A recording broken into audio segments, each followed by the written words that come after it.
Look, there's not a single American Dad character that you can genuinely call a good person.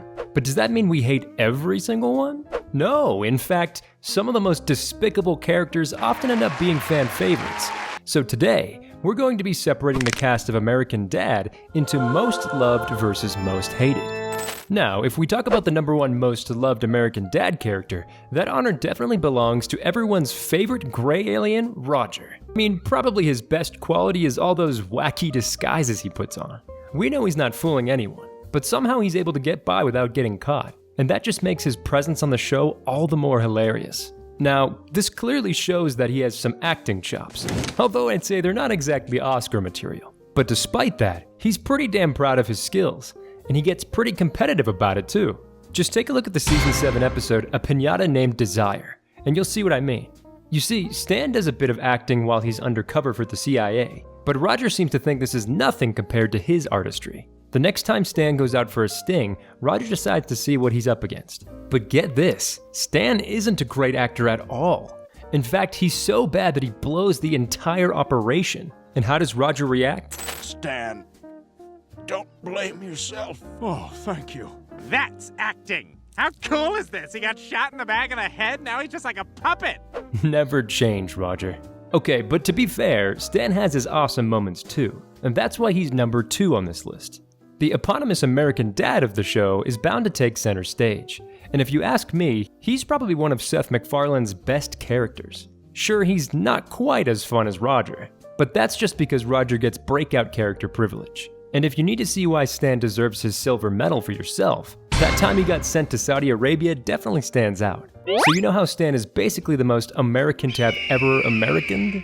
America is the greatest country in the world. Nay, the universe. Now what do you think happens when someone like that finds themselves in the land of oil and sand? Yep, you guessed it, shenanigans. It all starts when Stan breaks Jay Leno's neck for implying that Francine wears the pants of the family. Problem is, he does that at a CIA fundraiser, which causes all sorts of problems. As a result, the entire Smith family is shipped off to Saudi Arabia, where they have to deal with a massive culture shock. But weirdly enough, Stan seems to take to the culture pretty well. For one thing, he likes that women aren't allowed outdoors without male escorts, and he seems to love his new job guarding an oil pipeline.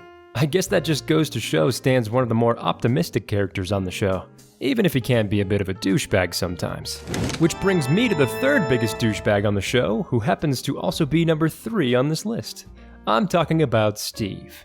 He might not have Roger's chaotic energy or Stan's blowhard charm, but it's safe to say we all love a Steve episode when we get it. Case in point, the season 5 episode Escape from Pearl Bailey. This story has Steve at his most petty and vindictive, and it's all because the popular kids in school diss his girlfriend Debbie.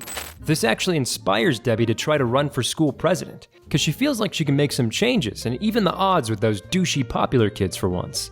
Of course, her plan fails and the popular kids win as usual. Debbie is surprisingly chill about it, but Steve? Oh, he's out on the war path now.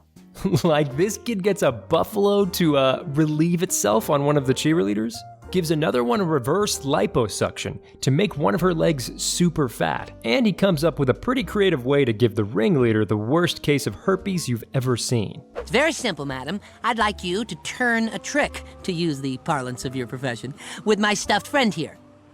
And you know what? It all works out perfectly, which confirms just how much of an evil genius Steve can be when he applies himself. Alright, so those were the most loved American Dad characters. What about the most hated? Well, it's safe to say that Jeff's not the most beloved character of the franchise. I mean, don't get me wrong, there's nothing to really hate about the guy, but there's not really much to like either. He just sort of hangs around and basically has stuff done to him most of the time. Like when Roger tricked him into getting abducted by aliens so he'd get to stay on Earth. And even when we get episodes centered around him, they mostly rely on one thing, the fact that he's a pothead. Probably the best example of this is the season 14 episode, Jeff and the Dank Ass Weed Factory. It's basically just a spoof of Charlie and the Chocolate Factory, except Jeff is getting a 1-hour tour of a weed factory, weirdly enough. What happens is, Jeff finds a golden blunt wrapper that gets him access to the famed factory of Tommy Tokes, voiced by none other than Snoop Dogg, by the way. This is where the Charlie and the Chocolate Factory parody really goes into overdrive. Tokes takes his guests into a massive meadow where everything is edible, and that definitely means what you think it means. But do you know what the most interesting part of this episode is? Stan trying to find the recipe to some permanent, everlasting edible that Tommy Tokes is preparing. Yep, even in an episode about Jeff, the most interesting person to talk about is Stan. And that's why the Smith household's resident stoner lands smack dab in the middle of our list. Now, if we want to talk about a character many fans truly hate, it's Klaus. There's not much going on with his plots. The German accent got old fast, and he basically has two modes: getting horny for Francine or his desire to return to his human body. And you know what? I get it. There is some mileage to be had in a character like that. I just wish he didn't ruin the storylines of other characters whenever he gets added to them. Need I remind anyone of the absolute travesty of an episode that was Clogger? No? Tough, cause I'm about to do it anyway.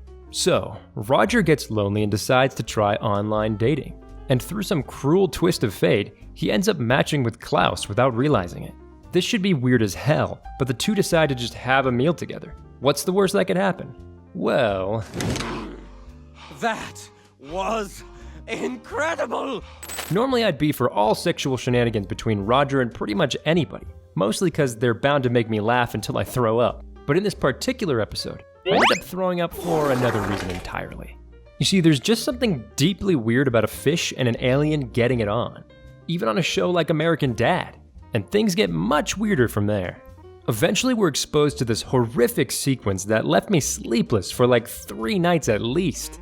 If I had to see it, so should you. You need to know why Klaus is the most hated character ever, and this episode is simply one of the biggest reasons I can think of.